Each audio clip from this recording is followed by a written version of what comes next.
If you look at the new hotels and the jobs which have been created and will be created by this enhancement of the tourism industry, if you look at the social legacy, you have seen these children today who are participating in sports and Olympic education programs.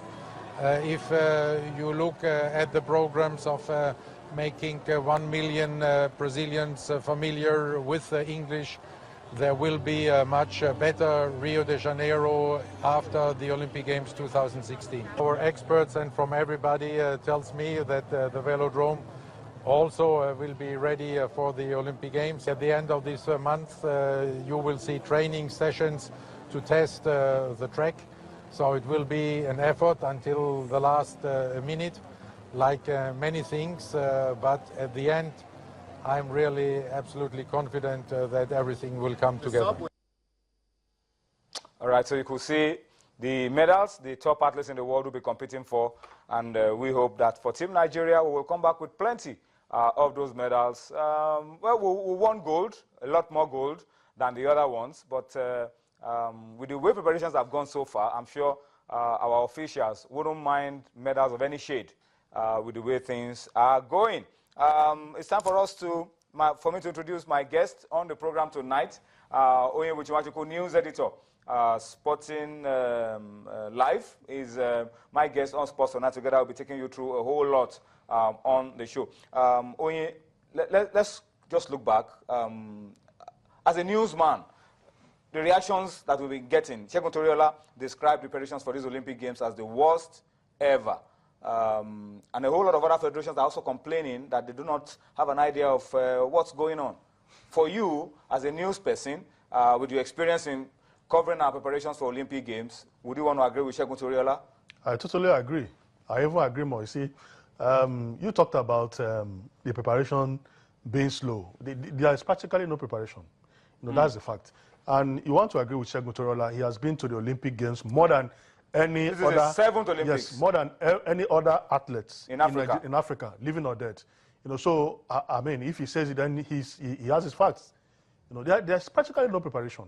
You know, before now, we used to have campaign that will open up here from Nigeria, then there will be foreign training tour, then the players will move from there.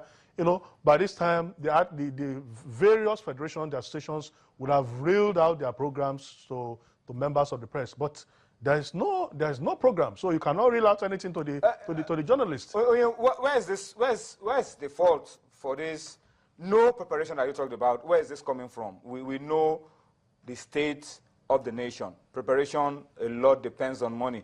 The sports minister has had a running battle with some officials of the National Sports Commission before they became the sports ministry about the funds meant to prepare our athletes for the Olympic Games. But apart from all the allegations that the minister poured out on social media, we've not seen a follow-up about the funds required for the Olympic Games. Less than 2 months, 51 days from now, the Games will begin. And this is the time that preparations are at the highest level. Well, Toyi, we cannot blame the federal government. You remember last year, before the All-African Games, the president, you know, magnanimously released funds for the All-African Games. So it shows that this is a government that is interested in sports. But what has happened is that the president also said, I think the minister also re-echoed, that when he released, he wrote, you know, like a proscript that you have to account for every kobo. And what we are hearing is that the minister alleging that the former DG couldn't account. Who was in charge? Who was in charge. You know, these are things that we don't want to hear. But how long are we going to dwell on that? Yes, now that the Olympics are around the corner. If the money is missing, the proper thing to do is to invite the FCC or the police to investigate and find out who is responsible. Because what is happening now is that they cannot go back to the president to ask for more funds. To ask for more funds when you have not accounted for the last one. For the last one that was sent. So why does this leave us? The athletes are going to suffer, you know, for the maladministration of a few people. You know, so I think it's quite unfortunate. Tony. The minister said some months ago that the president of the federations going to the Olympic Games should source for funds. But you and I know that it's difficult. You know, you don't just go bump into an organization, a corporate body, you know, few minutes without articulating. You start sourcing for funds. Three, 4 months to the Olympic Games, you know, when the funds should have been getting them properly utilized from 4 years. And from even what the minister said, he said part of money meant for preparation was also included in the money that was given for the All-Africa Games. That is in the bone of contention at the moment. So, for me, I think it's between the minister and whoever were involved in the money that was missing. They must account for the money so that our athletes will get a proper preparation. But it's even too late, Twain. It's even too late because what manner of preparations are we going to get for athletes who are going to compete against the best in the world, who probably have been preparing in the last 2-3 years? What kind of preparations are you going to get? So what are we going to be expecting now in the wake of all of this? And what can be done to remedy the situation? Well, you know, we can't sound like soothsayers. Tony, the last Olympic Games was quite scandalous. And we even had better preparation. So if the level of preparation is not even up to the last time and we didn't win any medal, then maybe we'll have to rely on miracles. And perhaps the football team. And that's why the Nigerian Football Federation and the ministry should encourage CSR. Support him in every way. Support him in every way. If that's the only thing we'll come back with. I mean, if we get in football, then you know what they say that football is the king of all sports. The king of all sports. If we get in football, we get in every. Wipe away the tears of of the other sports. Long-suffering fans of Nigeria. But this is a very big issue. It's a very serious issue, and we'll ask you to talk to us about it as we go forward. We need to go on a quick break now. Okay, I'm told that we can go to France now very quickly. So let's go to France and hook up with Olumide Oyedeji. About this time yesterday, it was different. Olumide was bubbling, was smiling. But we can see his face tonight. He's a little bit sober. And looks like Olumide has also shed some tears this morning after our girls failed to qualify. Olumide, thank you for joining us on Sports Tonight. What was the mood like in camp? Yesterday was singing, God win, God win. Today, the story is a little different. And the organization are back at home. Well, I mean, this sports on the win some years. Unfortunately, you know, we were out just to go different. But I mean, we give thanks to Almighty God. We're not living in France with a casualty or any kind of injury. But at the same time, you know, we just are here, you know, with our hands up. So for us to win, but to be the top team in the world, to lose the 10th team in the world with 11 points, despite that there's no money, there's no funding, there's nothing from nowhere except the federation have to find their way to put things, and for the sacrifices that the girls give, the fought, I mean, the fight, the fought, and everything they put on.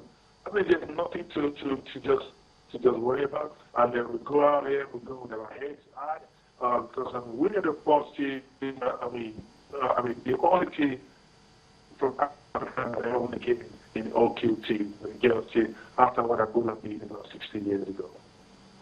Olumide, we have done our own investigations, and we have discovered in our own private investigations, of course, with Onye Buchimachuku, the editor of the Sporting Life, that these girls had like zero funding, not so much funding, financial support from the Federal Ministry of Sports. There wasn't enough fund for all of that, and they just had to do a lot of things in a hurry.